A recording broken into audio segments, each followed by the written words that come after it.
আসসালামু আলাইকুম প্রিয় বন্ধুরা, আরেকটি নতুন ভিডিওতে আপনাদের স্বাগত জানাচ্ছি। আজকের ভিডিওতে আপনাদেরকে দেখাবো পিপিআর রোগে আক্রান্ত একটি ছাগল। এটি অনেক বড় একটি ছাগল।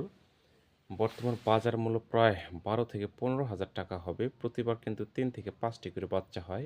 এবারও ৩টে বাচ্চা হয়েছিল, একদিন পরেই সবগুলো বাচ্চা মারা গেছে। জানি না কী কারণে মারা গেছে, তবে খামারি বলল যে ৩টা বাচ্চাই মারা গেছে। হঠাৎ করে এই ছাগলটি আবার পিপিআর রোগে আক্রান্ত হয়ে পড়েছে। আল্লাহ পাক জানে কী অবস্থা হবে। তো বন্ধুরা, পিপিআর রোগে আক্রান্ত ছাগলের বিস্তারিত আলোচনায় আপনাদেরকে এখন নিয়ে যাব। পিপিআর ছোট জাতীয় রোমান্টিক পশুর, যেমন ছাগল এবং ভেড়া, এই পশুগুলোর এই ভাইরাসজনিত রোগটা হয়ে থাকে। পিপিআর ছাড়াও এ রোগকে গোট প্লেগা বলা হয়। কারণ তত্ত্ব: প্যারামিক্সোভাইরিডি গোত্রভুক্ত মরবেলি ভাইরাস জেনারেসের অন্তর্গত পিপিআর ভাইরাস এ রোগের প্রধান কারণ। রোগের লক্ষণ: আক্রান্ত পশুর কী কী লক্ষণ দেখে আপনি বুঝতে পারবেন যে আপনার ছাগল বা ভেড়াটা পিপিআর রোগে আক্রান্ত হয়ে গেছে। নাম্বার ১, আক্রান্ত ছাগলের অবসাদ ও খাবার অরুচি দেখা দিবে, রুচি কমে যাবে। নাম্বার ২, শরীরের তাপমাত্রা ১০৭ থেকে ১০৮ ডিগ্রি ফরেনহাইট থাকবে। নাম্বার ৩, শ্বাস প্রশ্বাস কষ্টসাধ্য দুর্গন্ধযুক্ত হয়ে থাকে। নাম্বার ৪, চোখ নাক দিয়ে প্রচুর পদার্থ নির্গত হয় এবং নাসারুদের চারিধারে নাসাক্ষরণ জমাট বেঁধে কঠিন আবরণের পরিণত হয়। দেখবেন যখন নাক দিয়ে মুখ দিয়ে বা চোখ দিয়ে এই নাসাগুলো পড়বে, লালাগুলো পড়বে, এগুলো কিন্তু শক্ত হয়ে যাবে এবং সাদা হয়ে যাবে, জমে দেখবেন যে অনেকটাই শক্ত হয়ে আছে। এবং এটা যদি আপনি সঠিকভাবে পরিষ্কার না করেন, হঠাৎ করে দেখবেন সেখানে মাছি বসে এবং পোকা দিয়ে ফেলছে। এর জন্য পরিষ্কার পরিচ্ছন্নতা রাখতে হবে। নাম্বার ৫, আক্রান্ত পশু ৩ থেকে ৪ দিনের মধ্যে প্রবল ডায়রিয়া দেখা দেয়।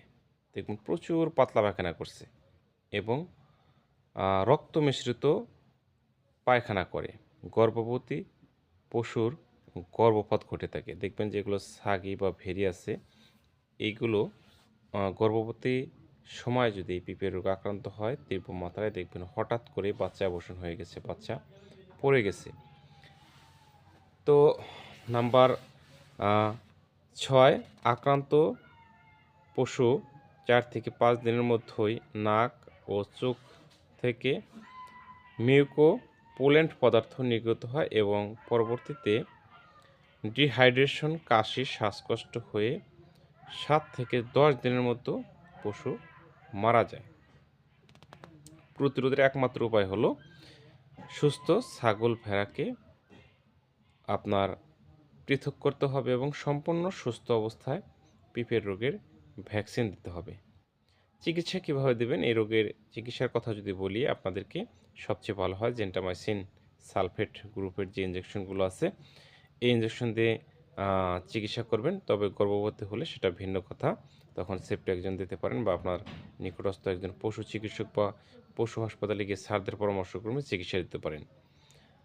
তো জেন্টামাইসিন সালফেট অথবা সালফাটিমিডিন গ্রুপের ইঞ্জেকশন দিতে পারেন, যেহেতু জ্বর এবং ব্যথা থাকে এই সময়।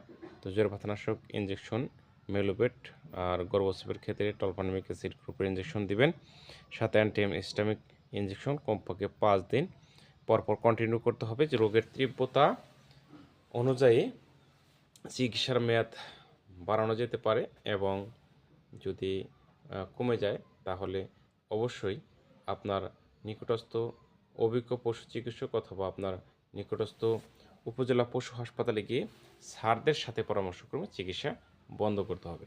নতুবা আপনার মন ইচ্ছা মতো যদি চিকিৎসা করেন, কোনো রুটিন যদি আপনার অনুসরণ না করেন, তাহলে আপনার পশু ক্ষতিগ্রস্ত হবে। প্রিয় খামারি ভাই বোনেরা, কেমন লাগলো আজকের ভিডিওটি?